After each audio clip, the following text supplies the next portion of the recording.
നന്ദൻ കയ്യിലുള്ള കവർ അവൾക്ക് നേരെ നീട്ടി. അത് വാങ്ങുമ്പോൾ അവളുടെ മുഖത്ത് സംശയം നിറഞ്ഞിരുന്നു. കവർ പൊളിച്ചു നോക്കിയപ്പോൾ അവളുടെ കണ്ണുകൾ വിടർന്നു. തിരിഞ്ഞ നന്ദനെ നോക്കുമ്പോഴേക്കും അവൻ തോർത്തെടുത്ത് ബാത്റൂമിലേക്ക് നടന്നിരുന്നു.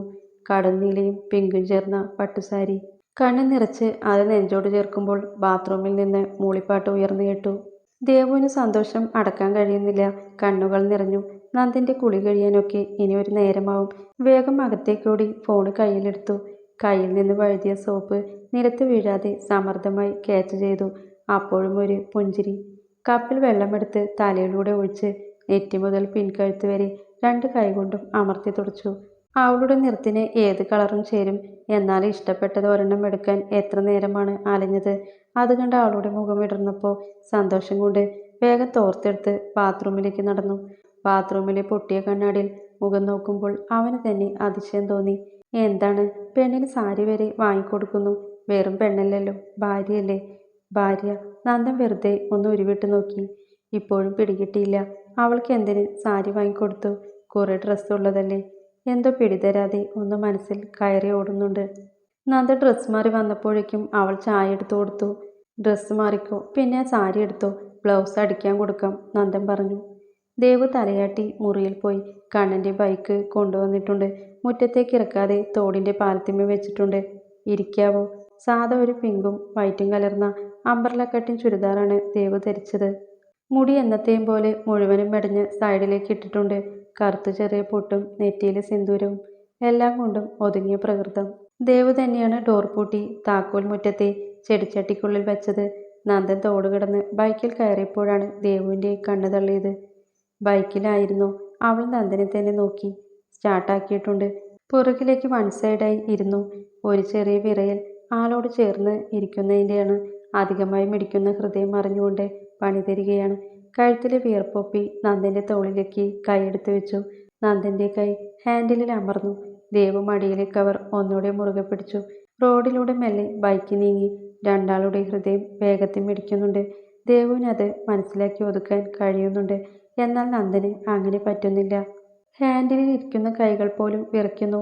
ഇടവഴിയിലൂടെ മറ്റൊരു ബൈക്ക് റോഡിലേക്ക് കയറിയപ്പോൾ നന്ദൻ പെട്ടെന്ന് ബ്രേക്ക് പിടിച്ചു. ദേവു അവൻ്റെ പുറത്തേക്ക് ചാഞ്ഞുപോയി. ഒരു നിമിഷം നന്ദൻ്റെ ശ്വാസം നിലച്ചു. ദേവു കണ്ണുകൾ ഇറക്കി മൂടി. അവളിലെ ഏതു ഭാഗമാണ് ശരീരത്തിൽ അമർന്നതെന്ന് നന്നായി അറിയാം. അതുകൊണ്ട് തന്നെ വല്ലാത്ത വിറയിൽ. ദേവു വേഗം അവനിൽ നിന്ന് കുറച്ച് നീങ്ങിയിരുന്നു. നന്ദൻ കുറച്ച് മുന്നിലേക്ക് നീങ്ങിയിരുന്നു. ദേവുവിനാകെ എന്തോ പോലെ. കടയുടെ അടുത്തുള്ള ചെറിയ വീടിൻ്റെ മുറ്റത്തേക്ക് ബൈക്ക് നിർത്തി. ദേവു ഇറങ്ങി നിന്നു. നന്ദൻ ഇറങ്ങി വന്നപ്പോഴേക്കും വീട്ടിൽ നിന്ന് ഒരു സ്ത്രീ ഇറങ്ങി വന്നു. ചെല്ല്, ബ്ലൗസ് കൊടുക്ക്. ദേവു തലയാട്ടി അവരുടെ ഉമ്മറത്തേക്ക് നടന്നു. അവിടെ നിന്ന് 10 മിനിറ്റ് കഴിഞ്ഞാണ് ദേവു തിരികെ വന്നത്. എന്താ ഇത്ര നേരം? നന്ദൻ മടുപ്പോടെ ബൈക്ക് തിരിച്ചു. അത് അളവെടുക്കാൻ. ദേവു വിക്കി. കയറ്. അവൻ്റെ അരികിലിരിക്കുമ്പോൾ മറ്റൊരു ലോകത്ത് എത്തിയ പോലെയാണ്. മനസ്സിലെ വേലിയേറ്റത്തെ സ്വയം നിയന്ത്രിക്കാൻ കഴിയാത്ത അവസ്ഥ. വെൽക്കം എന്നെഴുതിയ ബൾബുകളാൽ അലങ്കാരമായ ചെറിയ പന്തൽ കാണുന്ന ഇടവഴിയിലേക്ക് ബൈക്ക് കയറ്റി. കണ്ണൻ നന്ദനെ കണ്ട ഉടനെ ഓടി വന്നിരുന്നു. നന്ദേട്ടാ. ആ. ദേവു ഇറങ്ങി. ബൈക്ക് ഓരത്തേക്ക് നിർത്തി. നന്ദൻ ഇറങ്ങി. ദേവു ചുറ്റും നോക്കി. മുള്ളുവേലിയാണ് ഇരുവശവും. ചെറിയൊരു വഴി. ഒരു ഓട്ടോ മാത്രം കടന്നു വരാം. നിറയെ ആളുകളുണ്ട്. പലരും തട്ടിക്കടന്ന് പോകുന്നുണ്ട്. പെങ്ങളെ. കണ്ണൻ അടുത്തേക്ക് വന്നതും ദേവു ഒന്ന് ചിരിച്ചു കൊടുത്തു. വളരെ നന്ദിയുണ്ട് ഈ മുതലിനോട്. ദൈവം നേരിട്ട് പ്രത്യക്ഷപ്പെടില്ല, ചിലരുടെ രൂപത്തിലേ വരൂ എന്നൊക്കെ പറയുന്ന പോലെ സ്വന്തം ഇഷ്ടം പറയാൻ പേടിച്ച തൻ്റെ പ്രണയം മനസ്സിലാക്കി പറഞ്ഞ വ്യക്തി. ഇന്ന് നന്ദേട്ടൻ തൻ്റെ മാത്രം ആവാൻ കാരണമായവൻ. നന്ദൻ കണ്ണനോട് കാര്യമായി എന്തോ ചോദിക്കുന്നുണ്ട്. കണ്ണനും അതേ ഗൗരവത്തോടെ മറുപടി പറയുന്നുണ്ട്. വാ. നന്ദൻ മുടിയൊതുക്കി മുമ്പേ നടന്നു. കൂടെ കണ്ണനും. ദേവു ഒന്ന് മുഖം വീർപ്പിച്ചു. ഇത് തന്നെയാ വരത്തില്ലെന്ന് പറഞ്ഞത്.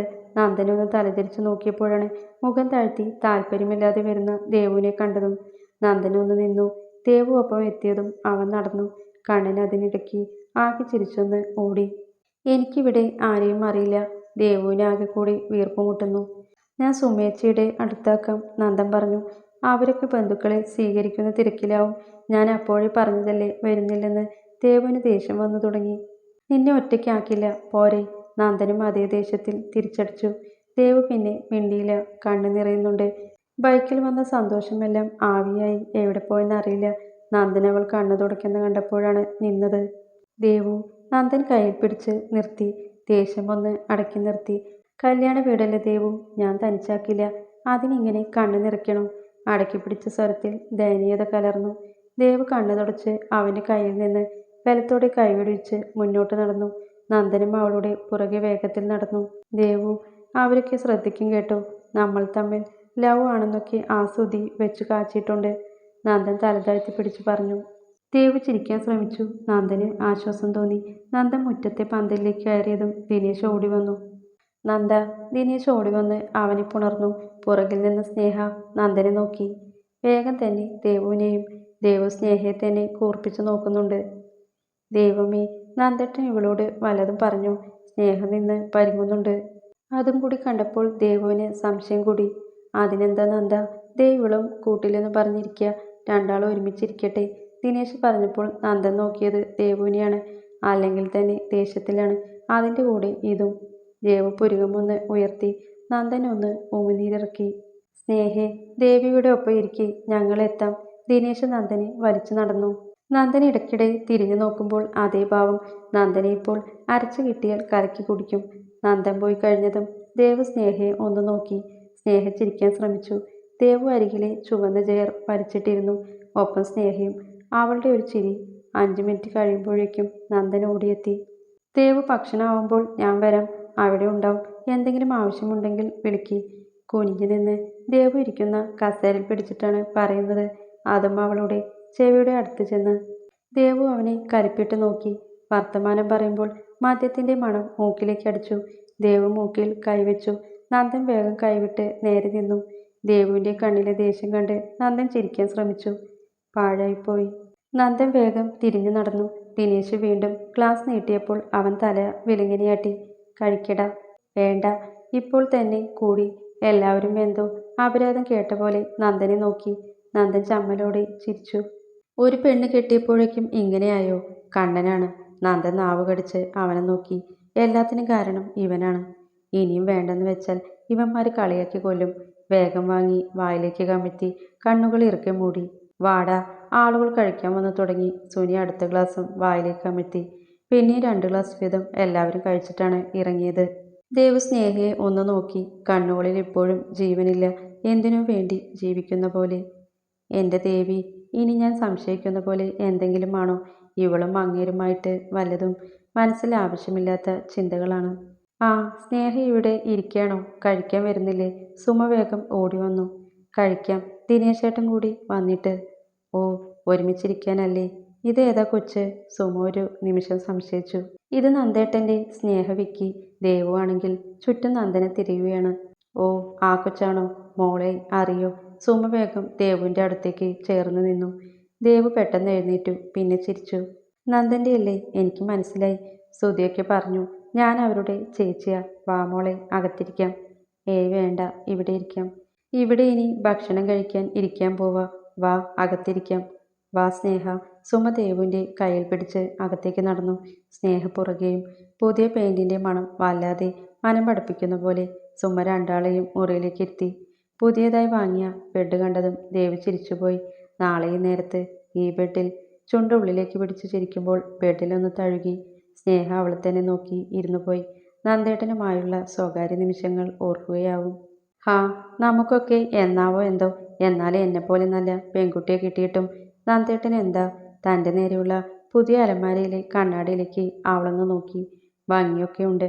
കോളേജിൽ എത്ര പയ്യന്മാർ പ്രപ്പോസ് ചെയ്തതാണ്. ഹാ, അവർക്കൊന്നും യോഗമില്ല. കണ്ണാടിയിൽ നോക്കി മെടഞ്ഞിട്ട മുടി മുമ്പിലെ തോളിലേക്ക് ആക്കുമ്പോഴാണ് സ്നേഹ തന്നെ നോക്കിയിരിക്കുന്ന കണ്ടത്. ദേവു വേഗം തിരിഞ്ഞു നോക്കി. സ്നേഹ മുഖം താഴ്ത്തി. ദേവുവിൻ്റെ ഫോൺ ബെല്ലടിച്ചപ്പോൾ അവൾ നോട്ടം മാറ്റി. ആ ഏട്ടാ, ചെടിച്ചട്ടിയുടെ ഉള്ളിൽ വെച്ചിട്ടുണ്ട്. ആ ശരി. ദേവു കോൾ കട്ട് ചെയ്തു. ഫോണിൽ കുറച്ചു നേരം നോക്കിയിരുന്നു. നേരം പിന്നെയും കടന്നുപോയി. മുറ്റത്തെ പന്തലിൽ നിന്ന് ബഹളം കേൾക്കുന്നുണ്ട്. കൂടെ പാട്ടും. സ്നേഹ. ദിനേശ് വന്ന് വിളിച്ചപ്പോൾ രണ്ടാളും എഴുന്നേറ്റ് നിന്നു. ആ, ദേവിക ഇവിടെ ഉണ്ടായിരുന്നു. നന്ദൻ അവിടെ തിരയുന്നുണ്ട്. കഴിക്കാൻ വാ. ഏയ്, നിങ്ങൾ പോയിക്കോ. ദേവു ചിരിച്ചു. ദിനേശും സ്നേഹയും പുറത്തേക്കിറങ്ങി. സ്നേഹയുടെ മുഖത്ത് ഒരു ഗമ. ദേവു പുച്ഛത്തോടെ ചുണ്ടുകൾ കൂട്ടി. ആളുകളുടെ തിരക്കും ബഹളവും. ഊണ് കഴിച്ചു കഴിഞ്ഞ് വന്ന കുറച്ച് പ്രായമായ മുത്തശ്ശിമാർ ബെഡിൽ വന്നിരുന്നതും ദേവു എഴുന്നേറ്റ് പുറത്തേക്കിറങ്ങി. പരിചയമില്ലാത്ത കുറേ പേർ അവരുടെ ഇടയിൽ ഒരാളെ മാത്രം കണ്ണുകൾ തിരഞ്ഞു. എന്നാൽ കണ്ടത് സ്നേഹ ഇരുന്ന് കഴിക്കുന്നതാണ്. കൂടെ ദിനേശ് ഉണ്ടായിരുന്നില്ല. ഏ, ഇവളുടെ കെട്ടിയൻ കൂടെ ഇല്ലല്ലോ.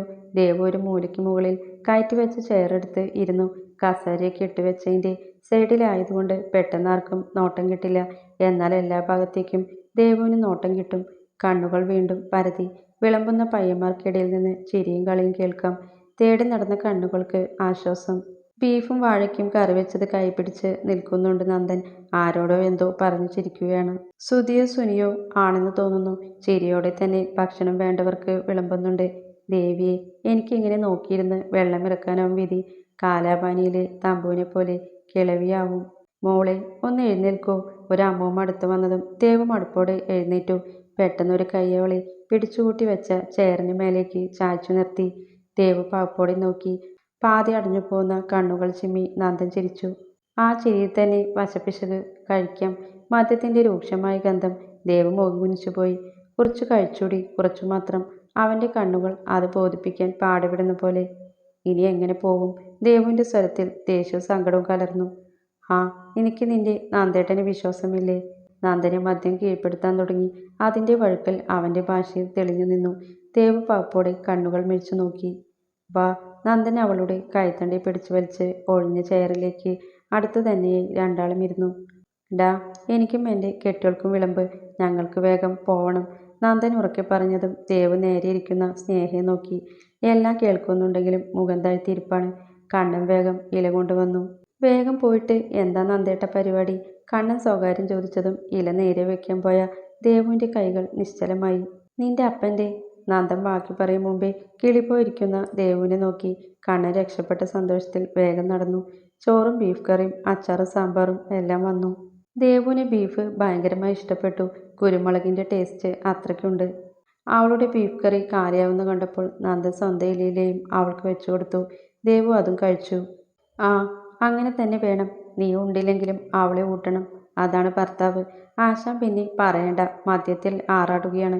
കാലുകൾ നിലത്തുറയ്ക്കാതെ ഭക്ഷണം കഴിച്ച് നിൽക്കുമ്പോൾ ഭാര്യ എന്തോ പിറുപിറുത്തു. അയാളെ ഒരു കൈകൊണ്ട് താങ്ങി.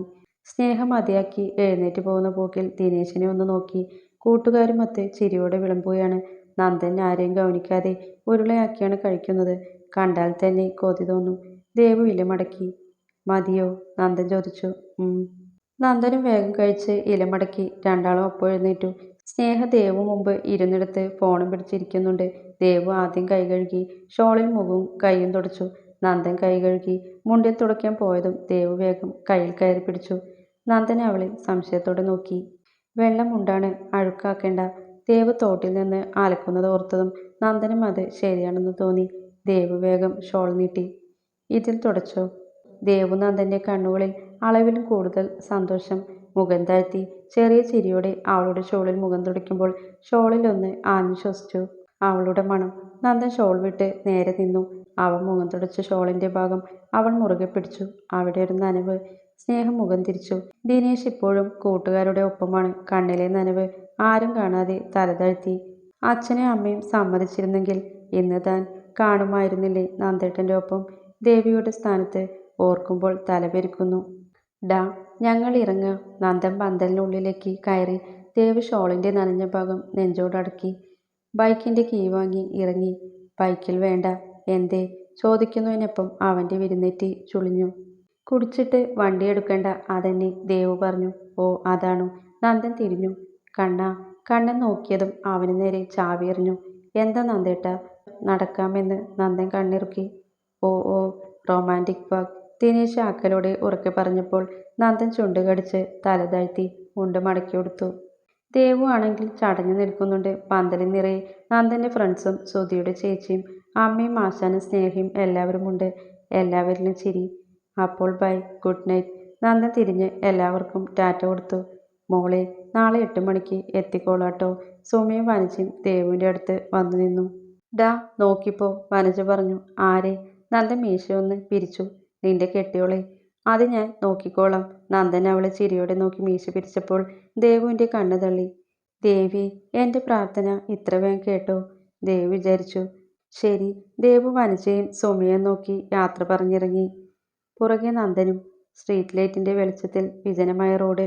രാത്രിയിൽ ചെറിയ തണുത്ത കാറ്റ് അവരെ തഴുകി പോകുന്നുണ്ട്. ദേവു കൈരണ്ടും കെട്ടി നടന്നു. ദേവു. നന്ദൻ മദ്യത്തിന്റെ ലഹരിയിൽ അവളെ തന്നെ നോക്കി. ദേവു അവനെ തിരിഞ്ഞു നോക്കി. പാതി വെളിച്ചമായതിനാൽ മുഖത്തെ ഭാവം അറിയുന്നില്ല. നീ എൻ്റെ ആരാ? പാതി കൊഴിഞ്ഞ സ്വരത്തിൽ ചോദിക്കുമ്പോൾ ദേവുവിന് ദേഷ്യം വന്നു. കുടിച്ചപ്പോൾ നന്ദേട്ടൻ്റെ സ്വബോധം പോയോ? ഇല്ല, നീ പറ. ചോദിക്കുമ്പോൾ മൃദുലമാവുന്ന സ്വരം. ദേവു അവനെ സ്നേഹത്തോടെ നോക്കി. നന്ദേട്ടൻ്റെ ഭാര്യ. എന്തേ അല്ലേ? ഗൗരവത്തോടെ തിരിച്ചു പറയുമ്പോൾ സ്ട്രീറ്റ് ലൈറ്റിന്റെ ഒത്തടിയിൽ എത്തിയിരുന്നു. ഇടുപ്പിലൂടെ ബലിഷ്ഠമായി കൈവന്ന് ചുറ്റിവരിഞ്ഞ് അവന് നേരെ നിർത്തി. ദേവു പിടിച്ചിലോടെ നന്ദനെ നോക്കി. നേരെ നന്ദനെ കണ്ടതും വിയർത്തു. അവന്റെ ശരീരത്തോടെ ഒട്ടിനിൽക്കുന്ന ദേവു. അവന്റെ നെഞ്ചിൽ അമർന്ന അവളുടെ മാറുകൾ. അവളുടെ നടുവിന് തന്റെ കൈരണ്ട് യോജിപ്പിച്ച് അവൻ. ദേവുവിന്റെ കൈകൾ നന്ദന്റെ തോളിൽ അമർന്നു. നന്ദേട്ട. ദേവുവിന്റെ സ്വരത്തിൽ വിറയൽ. നന്ദൻ അവളുടെ കണ്ണിലേക്ക് ഉറ്റുനോക്കി. നോട്ടത്തിന്റെ തീവ്രത താങ്ങാൻ കഴിയാതെ ദേവു വിയർത്ത മുഖം താഴ്ത്തി. ദേവൂട്ടി. നന്ദന്റെ അരുമയായ സ്വരത്തിൽ. ദേവു മിഴികൾ ഇറുക്കി മൂടി. ഊമിനീരിറുക്കി ദേവു പിടിക്കുന്ന മിഴികളോടെ നന്ദനെ നോക്കി.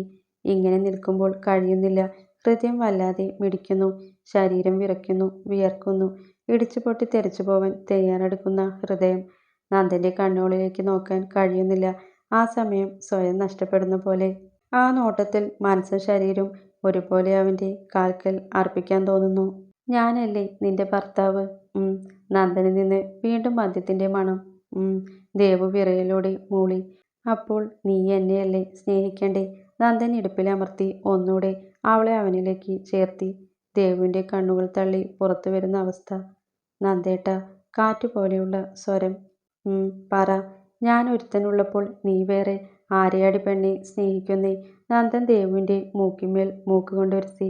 ദേവുവിന്റെ കൈകൾ നന്ദന്റെ തോളിൽ മുറുകി. ശ്വാസം പോലും കിട്ടാതെ പിടയുന്നു. കിതപ്പോടെ ശരീരത്തിൽ ഉയർച്ചയും താഴ്ചയും കൂടുന്നുണ്ട്.